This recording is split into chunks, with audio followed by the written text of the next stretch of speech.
Baada ya maumivu na ukweli wa kina, Stella anakaribia kufungua mlango wa upendo mpya au kuufunga kabisa.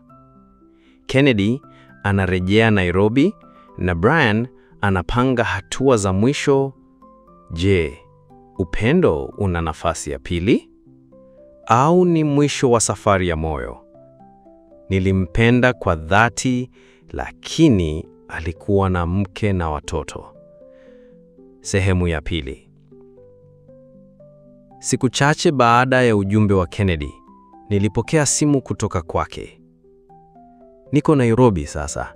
Nataka kukuona hata kwa dakika chache. Nilikubali. Tulikutana katika sehemu ya kawaida ya mkahawa mdogo karibu na Jomo Kenyatta International Airport. Alikuwa na tabasamu la asubuhi, lakini macho yake yalionyesha uchovu wa safari ndefu. Nataka kusema, nashukuru kwa kila kitu Stella. Kwamba umenipa nafasi, hata kama ulikuwa na hofu. Naomba nibariki mwanzo mpya, hata kama ni mbali. Nikamjibu, Kennedy, upendo ni zaidi ya maneno. Nataka kuona matendo. Alitabasamu kwa upole. Tulikaa na kuzungumza kwa muda mrefu kuhusu ndoto na matumaini yetu. Hata hivyo, moyoni nilihisi uvivu wa maamuzi. Brian alikuwa kando, akiendelea kuwa kivuli kisichotaka kuondoka. Siku ya mwisho ya Kennedy kabla ya safari ya kurudi Nairobi, Brian alinitumia ujumbe. Tunaongea leo jioni. Kuna jambo la mwisho ninalotaka kusema. Nilijua ilikuwa jambo kubwa. Tulikutana tena usiku huo katika bustani ya Kilimani. Alifika na Vanessa mdogo mkononi. Macho yake yalikuwa na mchanganyiko wa huzuni na imani. Stella, nimefikiria sana. Nimekosa nafasi ya kweli ya kuonyesha upendo kwako. Lakini siwezi kuomba urafiki wako tu. Naomba msamaha. Naomba nafasi ya mwisho ya kujaribu kutengeneza maisha yetu. Nilimwangalia, lakini moyo wangu ulikuwa umejaza uvivu wa mara nyingi. Brian, moyo wangu umevunjika sana. Lakini kama maisha ni hadithi, basi kila mwandishi anastahili ukurasa wa pili. Sijui kama tutaleta hadithi hiyo pamoja, lakini niko tayari kusikiliza kwa mwelekeo mpya. Lakini haitaweza kuwa mpya kama zamani. Alinikumbatia kwa mara ya kwanza tangu niliondoka Arusha. Siku iliyofuata, Kennedy alirejea Nairobi. Nilihisi moyo wangu unaelekea mahali pa amani. Nilijifunza kuwa upendo si lazima uwe wa haraka wala wa kisinuku. Upendo ni kujua kuacha mahali pa maumivu na kupitisha moyo wako kwa mtu anayeweza kukuhudumia. Nilikubali kukutana na Kennedy tena, lakini kwa wema na kwa amani. Pia niliamua kuwasiliana na Brian mara kwa mara, si kwa upendo wa kale, bali kwa msamaha na heshima. Katika safari hii ya mapenzi, nilijifunza jambo kubwa. Moyo ni kitabu kikubwa. Hauwezi kurudisha ukurasa uliopita kwa mara nyingine, lakini unaweza kuandika ukurasa mpya angalau kila siku. Hadithi ya Stella inaonyesha kuwa upendo hauishi bila changamoto, lakini pia ni msaada wa uponyaji. Je, wewe pia uko tayari kuandika ukurasa mpya? Asante kwa kusikiliza simulizi yetu ya Nilimpenda kwa dhati, lakini alikuwa na mke na watoto. Endelea kufuatilia hadithi za mapenzi na maisha hapa YouTube. Kila laheri kwenye safari yako ya moyo. Siku zilisonga, wiki pikapita. Simu za Kennedy zilipungua na Brian alianza kuonekana mara chache. Wote walikuwa kwenye kona zao wakitafakari nafasi zao moyoni mwangu. Lakini kwa mara ya kwanza sikuhisi upwenywe, nilihisi utulivu. Nilijua mimi ni zaidi ya mwanamke aliyeumizwa mapenzi. Nilikuwa mwanamke aliyepitia mapito, akasimama tena. Mara moja nilienda kwenye warsha ya wanawake iliyoandaliwa na shirika la ujasiriamali wanawake jijini Nairobi. Nikakaa nyuma nikisikiliza wanawake wakisimulia safari zao. Wengine waliopigwa, wengine waliodanganywa, wengine waliotengwa na jamii. Lakini walikuwepo pale, wakicheka, wakipenda, wakiishi. Nikatabasamu. Wakati wa kuzungumza uliponifika, niliinuka taratibu na kusema,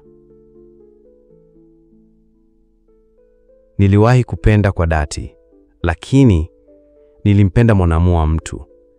Na wakati moyo wangu ulipovunjika, sikuwahi kujirudisha. Lakini leo nimesimama hapa si kama mhanga wa mapenzi, bali mshindi wa hisia zangu. Ukumbi ulilipuka na makofi mepesi. Nikahisi kile sijawahi kukihisi kwa muda mrefu.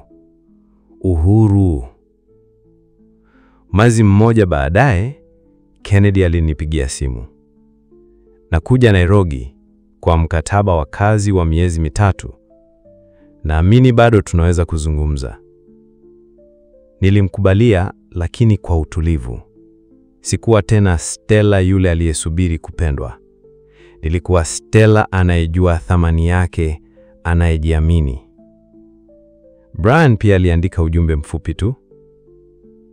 Nimehama kutoka kwa mke wangu.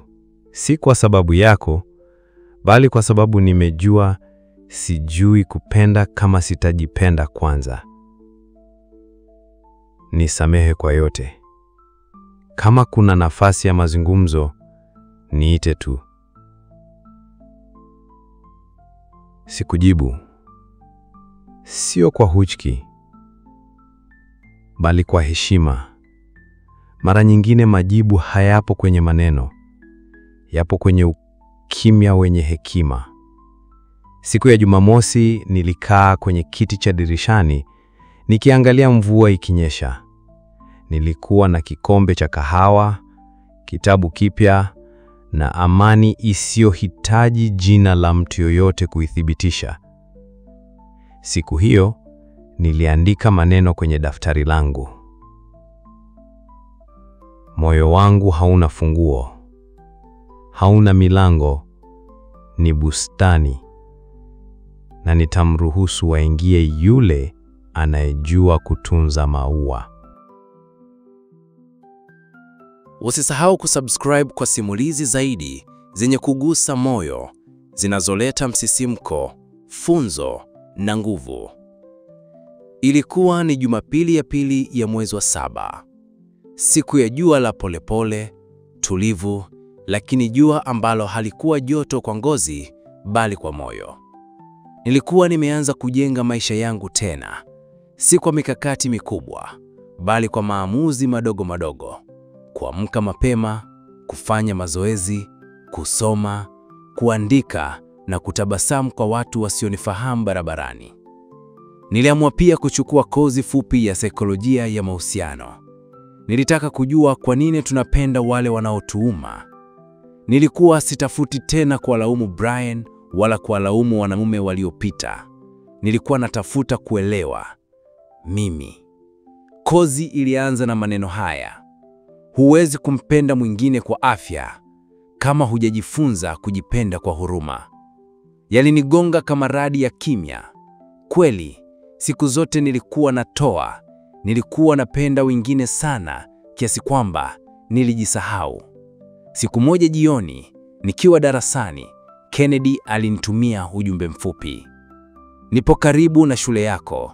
Je, tunaweza kukutana kwa dakika 10 tu? Sikujua kama ni busara, lakini nilihisi moyo wangu upo tayari. Tulikutana kwenye mgahawa mdogo wa kahawa.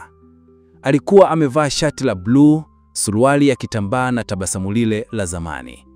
lakini nilihisi kitu tofauti. Hakukuwa na msisimko wa mapenzi, bali heshima ya undani. Alisema, nimekosea sana, lakini pia nimejifunza kuwa mapenzi si kujaza nafasi, ni kujenga nafasi ya pamoja. Na sijawahi kukutana na mtu aliyejaa nafasi nzuri kama wewe.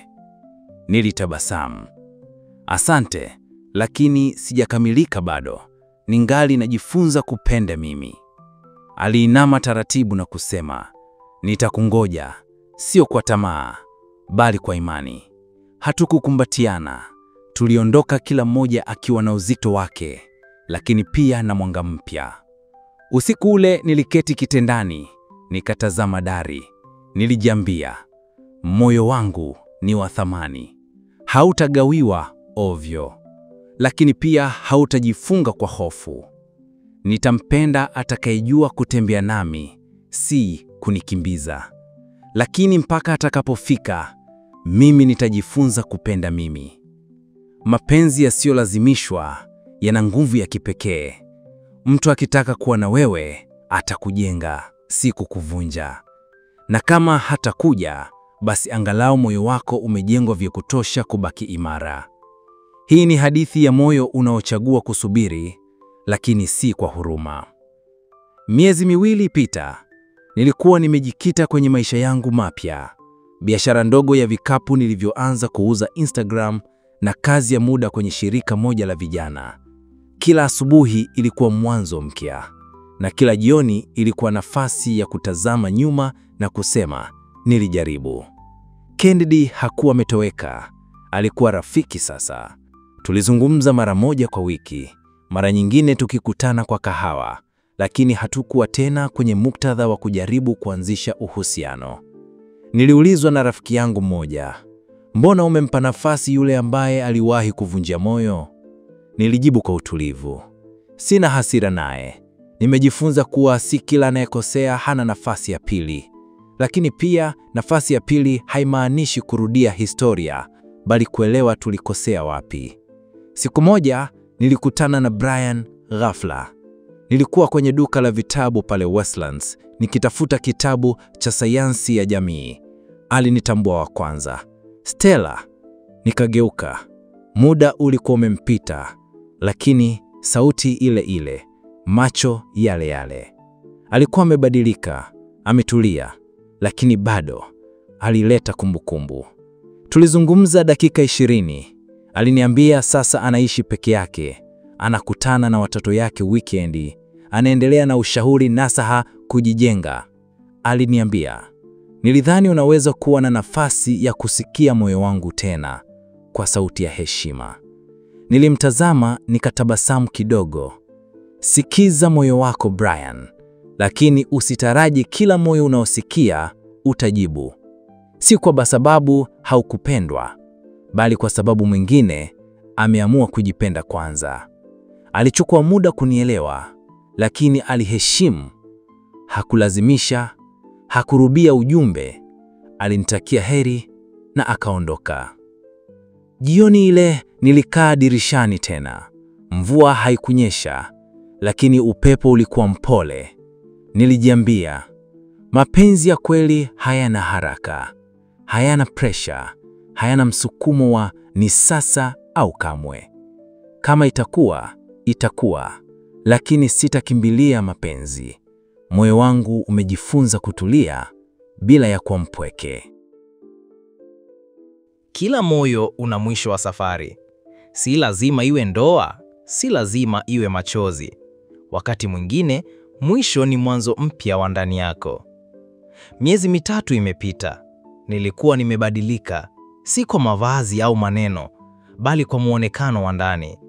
Ujasiri wangu haukuwa kelele. Ulipumua kwenye njia yangu ya kutembea, kwenye tabasamu langu la kweli, kwenye maamuzi yangu bila ya hofu ya kupoteza mtu yoyote. Kennedy alirudi kwa familia yake. Aliniambia, ninapenda vile ulivyonisaidia kunitazama tena, lakini familia yangu inahitaji nafasi hiyo sasa. Sikumlaumu, nilimshukuru, kwa sababu alikuwa daraja la kujijua.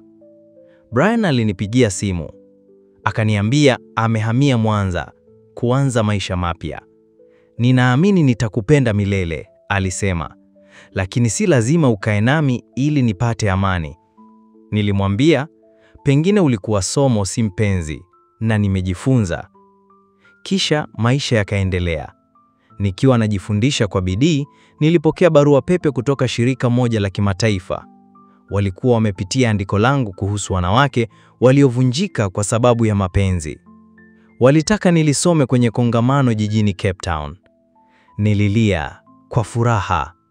Hapo ndipo niligundua mapenzi ya kweli si tu yale ya mahaba, ni yale yanayokufungua macho, yanayokuponya, yanayokujenga, hata kama yanapita tu. Siku ya kongamano, nikiwa nimevaa gauni la kijivujivu, niliwaambia wajumbe, mimi ni Stella, niliwahi kumpenda mwanamume wa mtu, nikavunjika, nikakosewa, nikaachwa. Lakini leo nimesimama hapa si kama aliyepoteza mapenzi, bali aliyegundua thamani ya kupendwa na mtu wa kwanza kabisa, mimi. Ukumbi ulikaa kimya, kisha makofi ya polepole yakaanza. Sauti ya moyo wangu ilisikika tena. Na siku ya mwisho ya safari yangu Cape Town, nilikaa kwenye ufukwe. Niliandika, sasa najua. Mapenzi ni safari. Si kila anayekuja anapaswa kukaa, lakini kila aliyeondoka alinifundisha kitu. Na sasa niko tayari. Si kwa kuomba kupendwa, bali kwa kujua nitakachoruhusu moyo wangu kukubali. Na hii imekuwa sehemu ya 10. Tamati ya msimu wa kwanza wa simulizi. Nilimpenda kwa dhati, lakini alikuwa na mke na watoto. Moyo wa Stella umejifunza, umepona, umekua. Lakini hii si mwisho. Ni mwanzo wa msimu mpya unaokuja. Je, Stella atapenda tena? Je, moyo wake utafungua mlango kwa mtu mpya? Subscribe na fuatilia msimu wa 2. Nilijua sitasaliti tena, lakini mapenzi yalirudi kwa mlango yenyewe.